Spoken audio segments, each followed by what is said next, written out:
Korngold war ein Wiener Komponist und in Wien, gerade um die Jahrhundertwende, waren die Menschen leicht sentimental, leicht melancholisch. Auf jeden Fall hat die Romantik da noch eine große Rolle gespielt, die Spätromantik. Und Korngold war so ein Brückenbauer zwischen der Romantik und der Moderne. Und das spürt man in seiner Musik, dieses eher Moderne, die neuen Klänge, die neuen Harmonien, aber noch diese Sehnsucht und die absolute Romantik, die uns eben sehr berührt. Menschen brauchen Musik, die berührt. Das ist ein großes Thema, gerade bei der zeitgenössischen Kunst und überhaupt Kultur.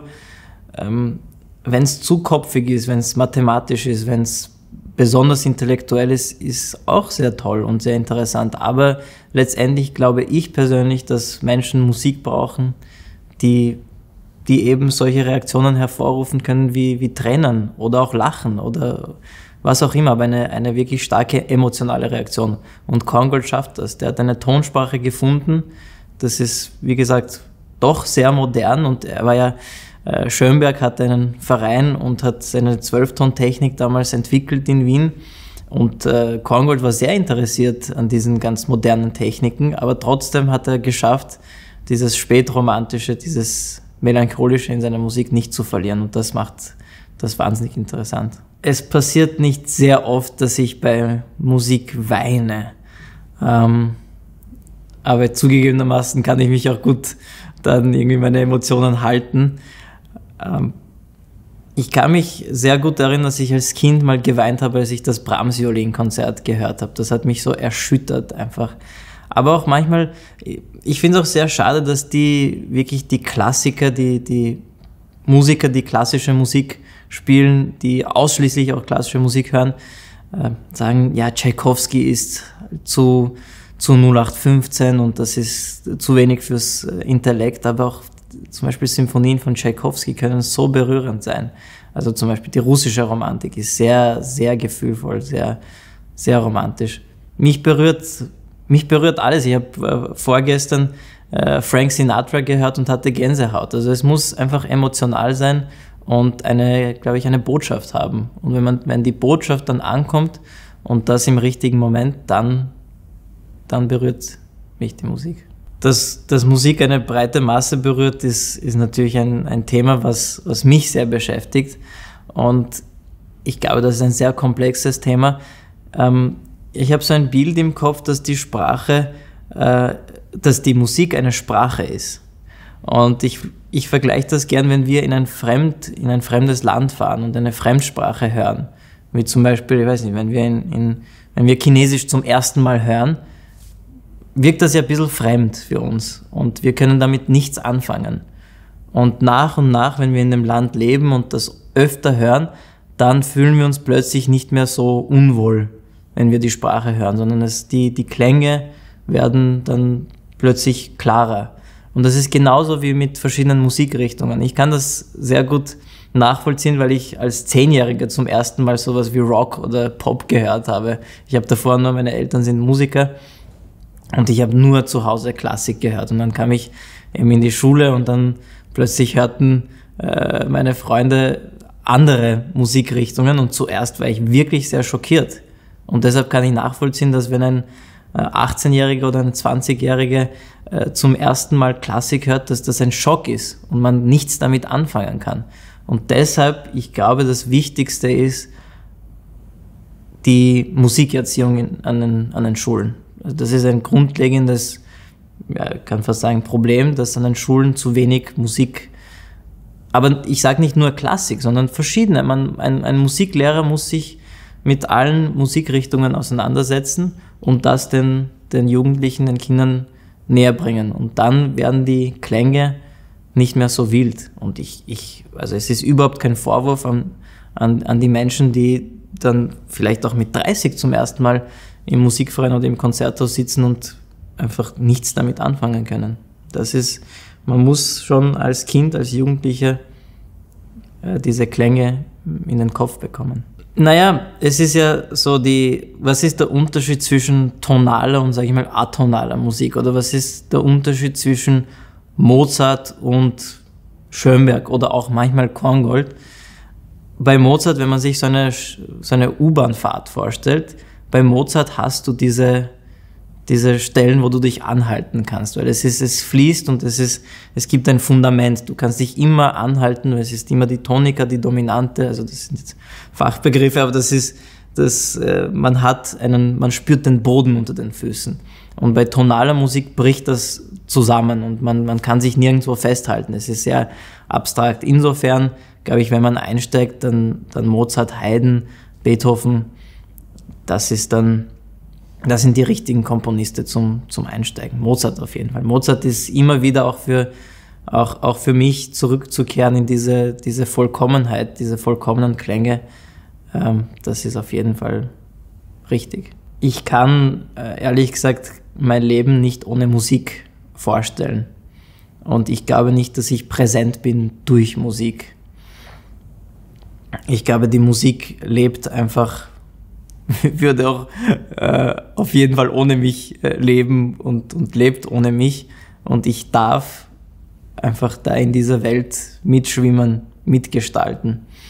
Und ich habe meine Erfüllung und irgendwie meine auch Berufung in der Musik gefunden und deshalb bin ich darüber sehr glücklich. Ja, Dirigieren ist für mich gestalten und mitreißen, wenn man das so pauschal sagen kann. Als Dirigent musst du nicht den Menschen sagen, wie sie etwas wirklich zu spielen haben, weil da sie im Orchester sitzen ja wirklich professionelle, hervorragende Musikerinnen und Musiker, die wissen, wie das geht und jeder hat eine Meinung, wie das Musikstück zu klingen hat. Aber man kann als Dirigent doch mit einer starken Vision einfach alle dann diese 100 verschiedenen Meinungen vielleicht zu einer formen. Und das sind dann die schönsten Momente, wenn 100 Leute plötzlich dasselbe empfinden in dem Moment. Und man kann das als Dirigent gestalten. Und man kann die Menschen von A nach B führen. Und das ist ein kreativer Prozess, der mir sehr gefällt. Ja, es gibt natürlich die verschiedenen Techniken. Als Dirigent musst du dein Handwerk beherrschen und natürlich die Schlagtechnik, das ist ja wie bei Geigespielen. Ein Vibrato muss, weiß nicht, aus dem Handgelenk und so weiter. Es gibt verschiedene Begriffe, wie man das macht und als Dirigent gibt es eben diese Punkte, die man berührt. Aber ich glaube, und was ich eben erlebt habe bei älteren Dirigenten, diese Vision, diese Idee, die im Kopf entsteht, die man mit den Händen dann ausdrückt. Ja, das ist auch sehr spannend als Dirigent. Du hast kein Instrument, du klingst nicht. Du kannst auf der Bühne wirklich nichts angreifen, du produzierst nichts, aber trotzdem kannst du mit einer Geste, mit deinen Händen, je nachdem wie ausdrucksstark sie sind, zeigen, welchen Klang du haben willst. Und brauchst dann nicht einen Punkt, sondern mit der Kraft wenn man über das Dirigieren spricht, ist es sehr leicht ins Mystische irgendwie umzukippen, aber überhaupt über Musik auch, weil als Geiger, das ist auch, ja, wie kommt ein Klang, welche Klangfarbe? Natürlich können die Lehrer, Mentoren alles erklären und sagen, okay, schau, das ist vielleicht, ja, und natürlich können Saiten auch mitentscheidend sein für den Klang, aber was dann endgültig rauskommt, und wir sprachen über die emotionalen Momente, was dann endgültig berührt, das ist auf einer anderen Ebene und darüber zu sprechen ist natürlich nicht so leicht. Die Saiten für einen Streichinstrumentalisten sind das Um und Auf. Ich meine, wir spielen auf Saiten und die Beschäftigung mit Saiten ist einfach so wichtig, das ist wie das Amen im Gebet. Also anders kann man das nicht sagen. Das gehört einfach dazu. Ohne Saiten gibt es keine Musik für uns. Und ich bin wirklich froh, dass ich als Wiener Künstler auf Saiten spiele, die in Wien hergestellt werden. Und ich werde es nie vergessen, wie ich als 18-Jähriger zum ersten Mal da in die Dielgasse kam und da diese unglaublich vielen Saiten gesehen habe und überhaupt keine Ahnung hatte, wie wichtig Saiten sein können. Es war kurz vor dem Kreislerwettbewerb und die Geige hat überhaupt nicht funktioniert und mein Lehrer hat gemeint, ja, triff doch den Herrn Klaner von Thomastik, der wird dir vielleicht weiterhelfen. Ich habe mir gedacht, nein, ich bin ja schuld, ich muss weiter üben und plötzlich mit anderen Saiten hat das viel besser funktioniert und das war der Beginn einer unglaublich, teilweise wirklich psychisch schwierigen Reise, weil ich einfach ein perfektionistischer Mensch bin und diese Idee hatte, okay, welche Seite passt jetzt wirklich am besten zu meinem Instrument? Und der Franz hat mir natürlich so viele Spielzeuge gegeben, wie ich könnte mir überhaupt nicht vorstellen, ich hatte teilweise 100 Seiten zu Hause, die ich ausprobiert habe und da teilweise auch verrückt geworden bin.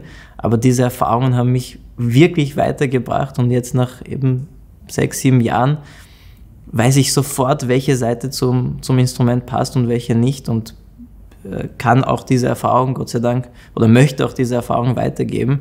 Jetzt mit natürlich die Dominantseite ist die legendärste Tom-Astig-Seite. Die allergrößten Geiger im letzten Jahrhundert haben auf Dominant gespielt und dass es jetzt einfach eine neue Seite kommt, das ist auch, da muss ich sagen, kann ich mich sehr identifizieren mit der Idee von Tom Astig, weil ich auch, wenn ich auch ein gutes Konzert spiele, ist das nicht das Ende. Ich gehe nach Hause und freue mich über das gute Konzert, aber ich möchte einfach weitergehen, ich möchte mich entwickeln und deshalb finde ich es besonders toll, dass auch Dominant es nicht bei Dominant stehen bleibt, sondern es gibt jetzt Dominant Pro, das ist die Nachfolgeseite.